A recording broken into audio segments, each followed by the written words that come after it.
Hello students, class 12 के chemistry में हम डी तथा एफ ब्लॉक में हैं, जिसमें हम एफ ब्लॉक के लैंथेनॉइड के गुण में थे और जिसमें हम पिछले वीडियो में रंग, चुंबकीय गुण, संकुल यौगिक बनाना ये सबको पढ़े। और आज के इस वीडियो में हम लैंथेनॉइड के कुछ और गुण के बारे में पढ़ेंगे। और आज जो है लैंथेनॉइड का पूरा टॉपिक कंप्लीट हो जाएगा। इसके साथ साथ ये लेसन भी पूरा कंप्लीट हो जाएगा। वीडियो को लास्ट तक देखिए, क्योंकि वीडियो के लास्ट में मैं इस लेसन के कुछ और इम्पोर्टेंट टॉपिक और क्वेश्चंस को बताऊंगी। और इसके साथ साथ ही लैंथेनाइड संकुचन, जो कि बहुत ही इम्पोर्टेंट है, अक्सर एग्जाम में पूछे जाते हैं। 5 नंबर का क्वेश्चन आता है इस लेसन से, इसलिए आपको वीडियो को पूरा देखना चाहिए। ठीक है, तो आ जाते हैं लैंथेनाइड के गुण में, जिसमें आज हम पढ़ेंगे रासायनिक क्रियाशीलता के बारे में। देखिए, लैंथेनॉइड के गुण में रासायनिक क्रियाशीलता। तो जैसे कि जानते हैं कि लैंथेनॉइड में जो इलेक्ट्रॉन है वो 4f ऑर्बिटल में प्रवेश करते हैं। लैंथेनॉइड के सारे तत्वों में आप अगर इलेक्ट्रॉनिक विन्यास देखें तो उनके जो इलेक्ट्रॉन है 4f ऑर्बिटल में प्रवेश करते हैं। तो लैंथेनॉइड में 4f इलेक्ट्रॉन प्रभावी रूप से किनसे आवृत या परिरक्षित होते हैं?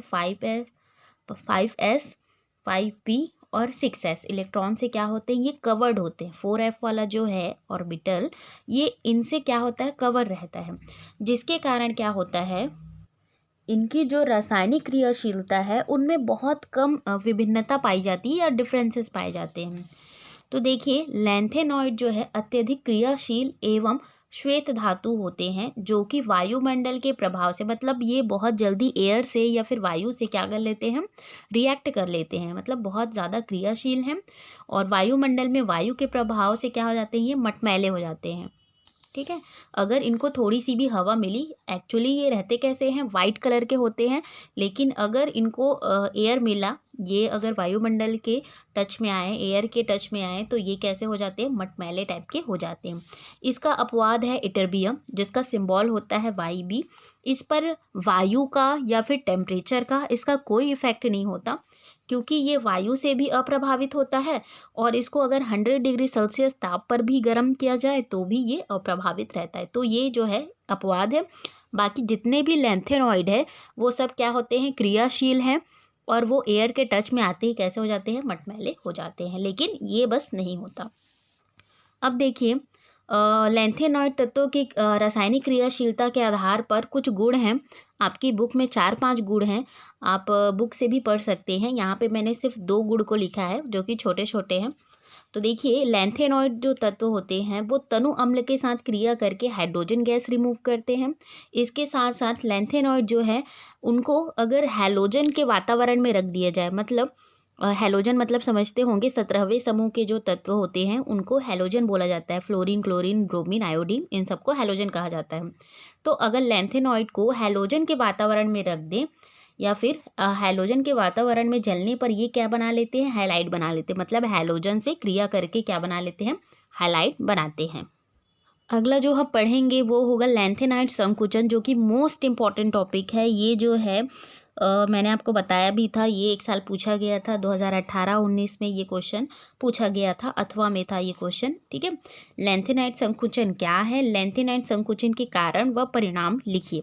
जैसा कि आप सभी जानते हैं, आपका जो असाइनमेंट आया है उसमें भी इतना क्वेश्चन जो है पूछा गया है, लैंथेनाइड संकुचन क्या है। तो बताते हैं आपको लैंथेनाइड संकुचन क्या है। ओके, तो देखिए, लैंथेनाइड श्रेणी में तत्वों के परमाणु क्रमांक की वृद्धि के साथ, अगर आप लैंथेनाइड का जो श्रेणी देखेंगे, ठीक है, तो उसमें क्या होता है, जैसे जैसे परमाणु क्रमांक बढ़ता है, उसी परमाणु क्रमांक के बढ़ने के साथ साथ जो परमाणु का जो त्रिज्या या आकार होता है वो क्या हो जाता है? कमी हो जाती। ठीक है, मतलब अगर आप बाएं से दाएं जाएंगे लैंथेनॉइड में, तो परमाणु क्रमांक बढ़ता है, और परमाणु क्रमांक के बढ़ने के साथ साथ जो साइज होता है तत्व का वो छोटा हो जाता है। जैसे कि लैंथेनाइड में सबसे पहला वाला जो तत्व है वो क्या होता है? लैंथेनम है। ठीक है, ये फर्स्ट तत्व है। और सबसे आखिरी वाला क्या होता है? ल्यूटीशियम है। ठीक है, तो लैंथेनम का जो साइज है वो बड़ा होगा, और जो ल्यूटीशियम है, जो कि सबसे आखिरी तत्व है, वो उसका साइज क्या होगा? छोटा होगा। ठीक है, तो इसका कारण क्या है?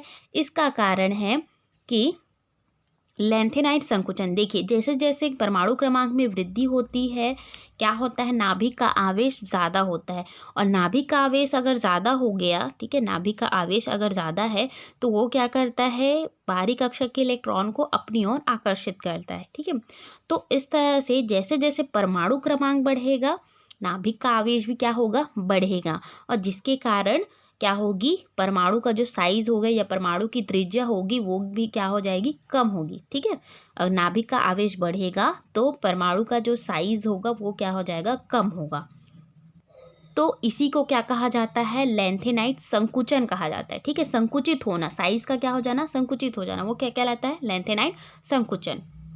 ठीक है, तो आपको इसमें रीज़न भी बता देना है कि लैंथेनाइट संकुचन किस कारण से होता है, नाभिक के आवेश के कारण होता है। ये मैं आपको बुक से बता देती हूँ। देखिए जैसे कि बुक में यहाँ पे लिखा भी है कि लैंथेनाइट श्रेणी में बाएं से दाएं जाने पर लैंथेनाइट तत्वों की परमाणुवीय या आयनिक त्रिज्या क्रमशः घटती है। ठीक है, जब आप बाएं से दाएं जाएंगे तो परमाणु का जो साइज होगा या परमाणु की जो त्रिज्या होगी वो क्या होगी, घटेगी, कम होगी, जिसे क्या कहा गया है, लैंथेनाइट संकुचन कहा जाता है। ठीक है, और इसका मेन रीज़न क्या है, नाभिक के आवेश में वृद्धि होना। ठीक है, नाभिक का आवेश जैसे जैसे बढ़ेगा परमाणु की जो त्रिज्या होगी वो छोटी होती जाएगी, कम होती जाएगी। ठीक है, जिसे क्या कहा गया है, लैंथेनाइट संकुचन। ओके, तो आपको ये चीज़ लिखना है लैंथेनाइट संकुचन में। अब देख लेते हैं लैंथेनाइट, ठीक है, आपको यहाँ पर से परिभाषा भी आपको इस तरह से लिख लेनी है। लैंथेनाइडों में परमाणु क्रमांक में वृद्धि के साथ साथ परमाणु का आकार या त्रिज्या कम होने लगता है। और इसका साइज, लैंथेनाइट का जो साइज या आकार है उसमें कमी को क्या कहा जाता है, लैंथेनाइट संकुचन कहा जाता है। ठीक है, आपको अगर रीज़न लिखना हो तो कारण करके इस तरह से छोटा सा आप लिख लीजिए, नाभिकीय आवेश की वृद्धि। ठीक है, नाभिकीय आवेश का बढ़ना।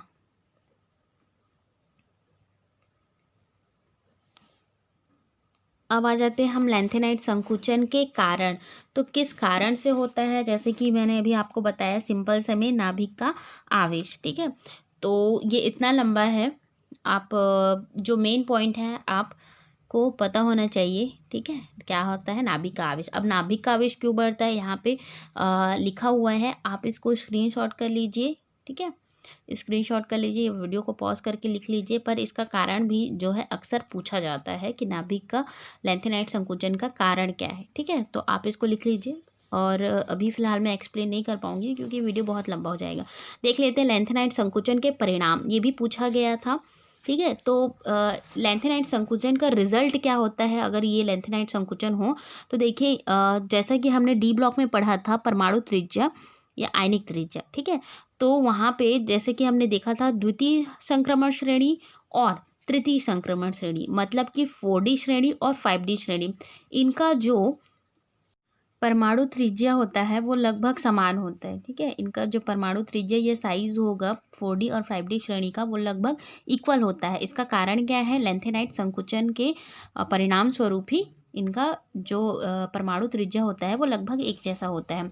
और देखिए समूह 3 में, ठीक है, अगर आप समूह 3 में स्कैंडियम से लेकर लैंथेनम तक का आकार क्या होता है, त्रिज्या बढ़ता है। किंतु समूह 4 में अगर देखेंगे तो जिरकोनियम और हाफनियम की त्रिज्या क्या होती है, लगभग इक्वल होती है। तो देखिए समूह 3 में ऊपर से नीचे जाने पर बढ़ रहा है, लेकिन समूह 4 में ऊपर से नीचे जाने पर लगभग इक्वल ही रहता है। ठीक है, क्योंकि लैंथेनम के बाद क्या आ जाते हैं, लैंथेनॉइड आते हैं। और जैसा कि आप जानते हैं कि लैंथेनॉइड में क्या होता है, लैंथेनाइट संकुचन होता है।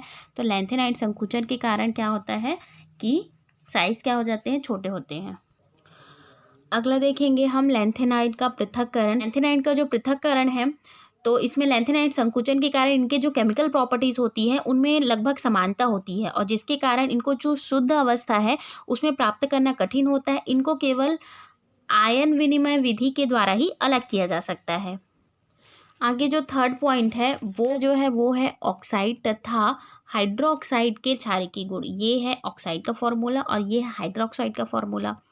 तो लैंथेनाइट के ऑक्साइड एवं हाइड्रोक्साइड की क्षारकीय प्रबलता क्या होती है, लैंथेनम से लेकर ल्यूटीशियम तक का क्या होती है, घटती है या कम होती है। ठीक है, मतलब अगर ज़्यादा क्षारकीय देखें तो ये अधिक क्षारीय होगा और ये कम क्षारीय होगा। इसका कारण क्या है, लैंथेनाइट संकुचन है। ठीक है, क्योंकि Ln मतलब कि लैंथेनॉइड्स ना, Ln3+, जैसा कि आप जानते हैं कि लैंथेनॉइड जो है +3 ऑक्सीकरण अवस्था अधिक प्रदर्शित करते हैं क्योंकि ये इसमें स्थायी होते हैं।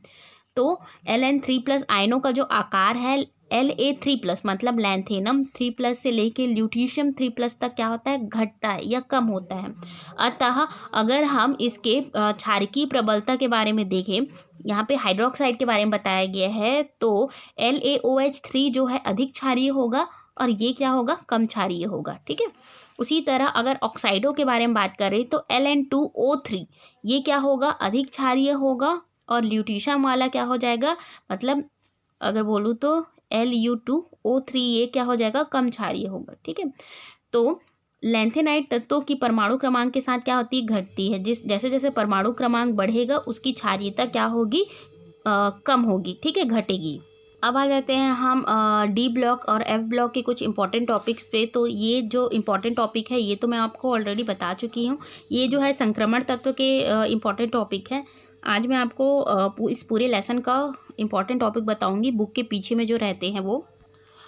ये देखिए, ये जो है इंपॉर्टेंट क्वेश्चन है, इसके साथ साथ इस तरह के भी क्वेश्चन आते हैं। ठीक है, मैंने आपको पहले भी बताया था।